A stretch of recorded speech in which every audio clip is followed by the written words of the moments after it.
Thank you, Seth. Magandang hapon po sa ating lahat.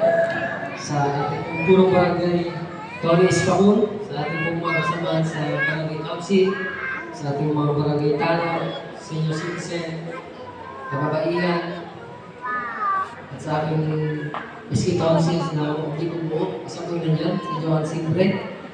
Bago ko umpisahan ang pagbasa ng aming SK Annual Budget 2025, gusto ko lamang pong linawin sa ating lahat, sa ating mga nababasa sa social media na pinapabigyan pong issue sa aming council, lalo-lalo po sa ating punong barangay. Unang-una po dyan is ang kanya pong sinasabi sa pag-solicit po ni Camp ng 60,000 para po sa awarding. Yes, hindi naman po totoo yun. So, sa amin po kami pong mga SK official po mismo ang gumawa ng action sa paggawa o pagbigay po ng solicitation.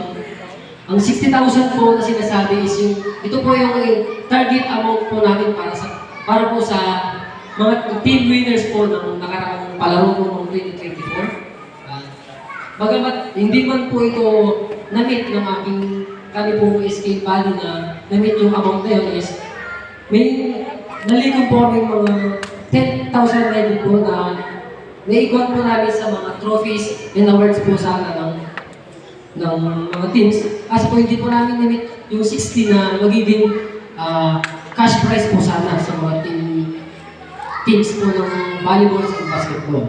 Then, pangalawa po is yung sinasabi po nilang yung parating po na Miss Gay Pangkalawakan ng 2025 po namin na kasama po ang ating masipag na kagawad na sinagawa Jason De Los Santos. Siya po ang aming head organizer po.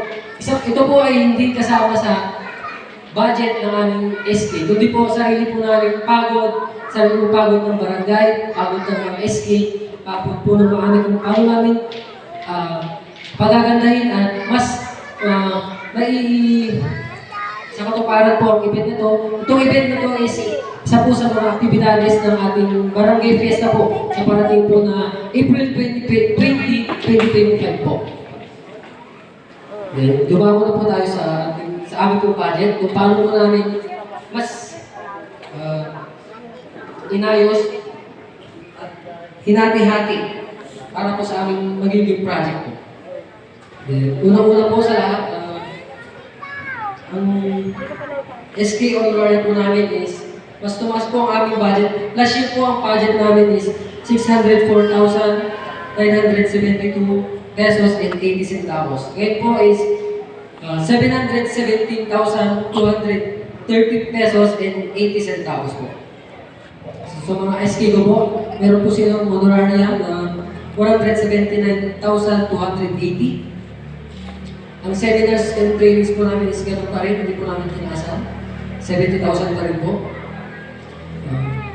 Nagdagdag din po kami ng power supply and office supplies po na 30,000 and 10,000.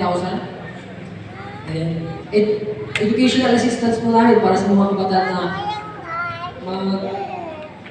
magkakaroon po ng mga awards, like sa mga meron po mga with honors and with honors po sa ating mga kabataan dito po sa elementary, daycare. Bibigyan po rin namin sila ng cash prize or mga anything in kind po. At nabigay po kami ng amount na 30,000 po para sa mga bata. And also in medicine and vitamins po, is meron din po 10,000. KK Assembly is 5,000. Ligo ng kabataan is 5,000. And nagkaroon din po kami ng development class and light business. Balak po kasi namin kagdagan pa kung mas maganda po ang kailaw po namin po sa may gitna na hindi pa po namin nakakita last year. Nagdagdagan po namin ng panibagong mga mas magandang, mas malakas at malinaw na ilaw. Yung brigada po namin is last year po is 10,000. Medyo nakita po namin na parang maliit. So dinagdagan po namin, dinoble po namin. Ginawa po namin 20,000. Sa sports equipment. Ito po yung gagastos po para sa liga. Sa mga nagtatanong para sa mga liga, kailan po ang liga. Nahuli po kami ng posting kaya hindi po kami makapag-conduct ng event kasi yun nga po, nasabi po ng ibang kagawad natin na nagkaroon po ng election ban. So hindi po kami pwede maglabas. Kaya ang ginagamit po namin budget sa liga ng Miss Gay is talaga po pagod po namin, sariling pagod, effort po namin na paghahanap o pagkuha po ng mga sponsors para po maging successful ang magiging event namin. At mapaganda po ang 99? fiesta po sa darating ng April 21 po. At kailangan Ay, po sinasabi ka? Magandang hapon po. Sabihin mo ng personal hindi sa radyo ah. Maraming salamat, SK. Chandler.